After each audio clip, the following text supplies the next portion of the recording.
I've spent the past week of my life watching and analysing over 100 platinum replays of both 2v2s and 3v3s. During this time, I learned three main things. I learned the most common kickoffs, I learned the most common defensive mistakes, and I learned the most common goal-scoring attacks. And today, I'm going to share all of this information with you, along with how to beat them, how to avoid them, and how to use them to get yourself out of Plat and into Diamond. This is going to be a long one, so get comfortable, grab a drink, and let's learn how to get out of Plat.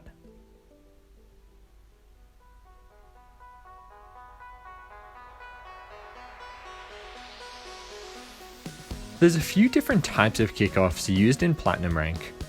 There's this one,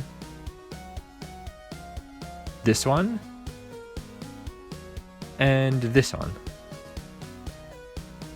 But none of these are the most common kickoff.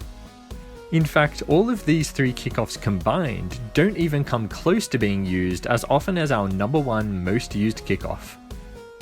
That title goes to this wonderful kickoff here that I'm calling Boost the Whole Way and then Flip at the last second. So I won't get into why this kickoff is terrible because that should be obvious.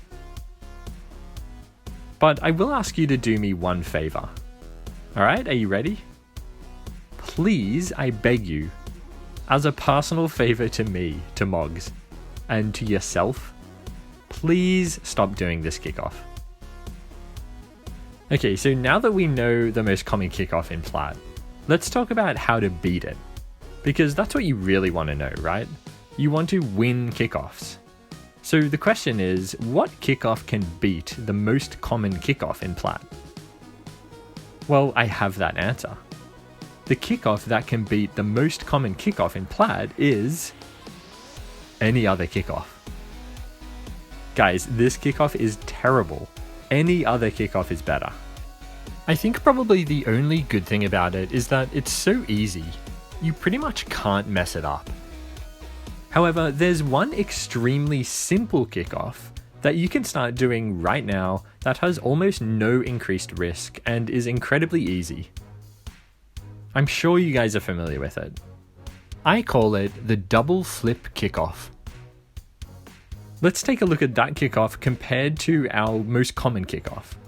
As you can see, my recommended kickoff both beats the common kickoff to the ball and still has boost at the end, which helps it win the kickoff. So it's just a win-win. It's better in every way. So that's it. Just use this kickoff and you'll win probably 90% of your kickoffs in Plat. Unless everyone sees this video, in which case, probably have to start speed flipping. The other thing I want to say about kickoffs is one of the best things you can do is to mix up your kickoff. Don't always do the same thing every single time. Keep your opponents guessing by using a different kickoff every now and then. I noticed pretty much no one doing this in Plat. You guys just used your favorite kickoff every single time, you never changed it. So I highly recommend changing it up every now and then. And the other thing is, try fake kickoffs sometimes. They're a really effective way to confuse your opponents and keep them guessing. Here's how to do a fake kickoff if you don't know how to do one.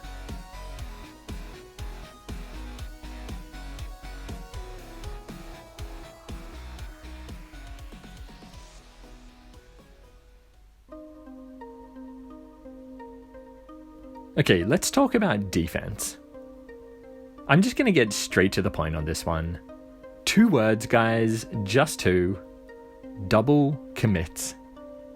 Platinum rank is absolutely full of double commits in both 2s and 3s. Out of the 100 replays that I watched, I saw 105 double commits that led to goals. God knows how many others occurred that didn't lead to goals. I'm sure it's at least 300 or 400. Double commits are by far the biggest reason you guys get scored on. And whilst it's not possible to totally remove them from your game, I think we can fix at least half of them. So there's a few reasons why double commits happen. One is simple and kind of unavoidable.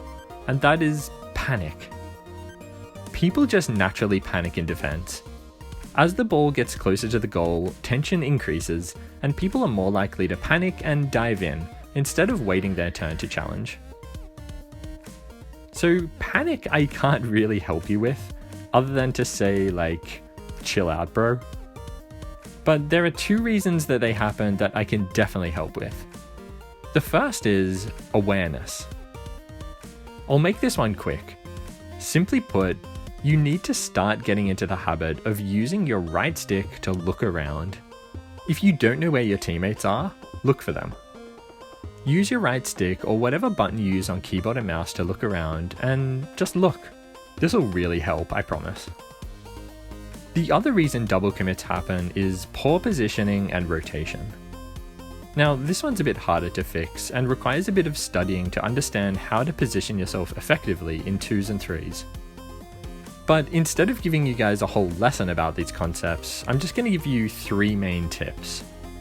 Oh, and by the way, if you do want a whole lesson on it, go watch the video linked above and a couple of videos linked in the video description. These will help you with positioning and rotation in both 2s and 3s. So the first tip is stay away from your teammates. You've probably seen positioning explained this way before. Imagine the field like a grid. You should be at least 2 squares away from your teammates at all times. Don't enter your teammate's square unless absolutely necessary. If you do, it's a double commit and you might get scored on. The second tip is be ready for the hardest touch.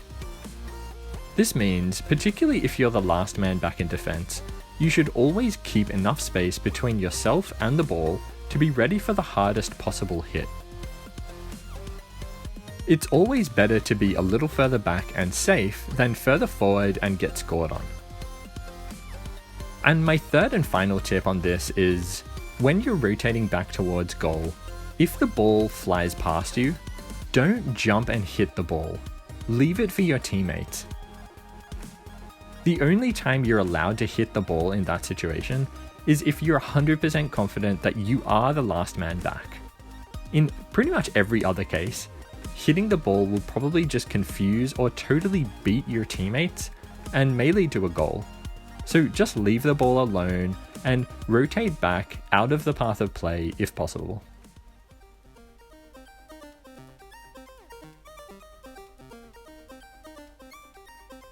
Okay, so now we're up to the fun part, right? The part where Mogz tells you to start showing off your awesome mechanics and going for those nutty solo plays. Sorry guys. Want to know how many solo plays you guys scored in the 100 replays I watched? Just 27 out of a total of 354 goals. And that's not because you guys don't go for them, you totally do. They just don't score. The vast majority of goals were scored by either short range or long range shots. Not dribbles, not flicks, not ceiling shots or air dribbles or flip resets, and not a single double tap. So short range shots and long range shots. But I can't just tell you guys to go for more shots. That's not useful advice. What I can tell you is that most of your goal scoring opportunities will come from your opponents making mistakes, not from your own amazing plays. Your opponents make a mistake and you capitalize on it. Those long-range shots, they score because your opponents make a mistake with their positioning, rotation, or recovery. Or they just whiff the save. And the short-range shots, same deal. Your opponents screw up by double committing or the last man commits and leaves the goal open. And you just pass the ball into the net. These kind of plays make up the vast majority of your goals in Plat.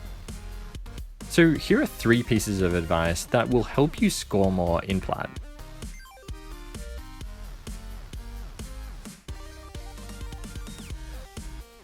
Try to avoid the impulse to just dive in all the time. Sit still and wait for your opponents to go for the ball. When they miss, you can just put the ball in the back of their net. Like this situation here. As you can see, the only reason the player was able to score was because he sat patiently while the opponent whiffed. If he had just dived in, then they both would have probably whiffed, and that would have been it. The ball would probably get cleared.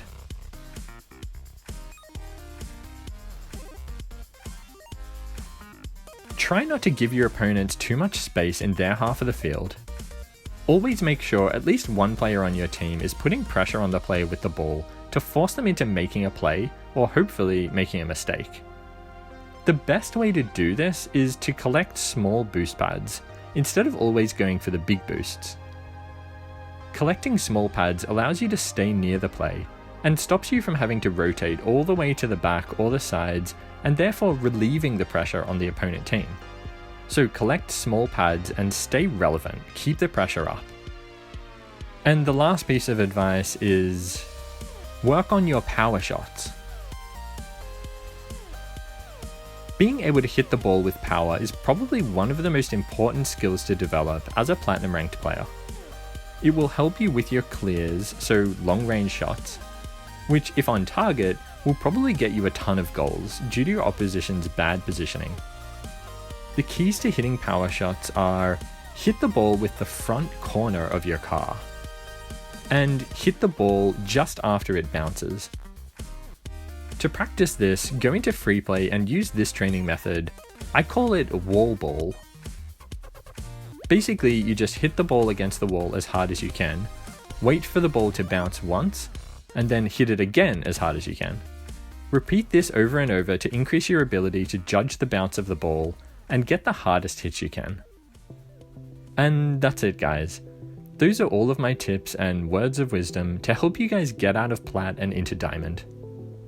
If you apply even half of the information contained in this video, I can pretty much guarantee that you'll be out of Plat in no time.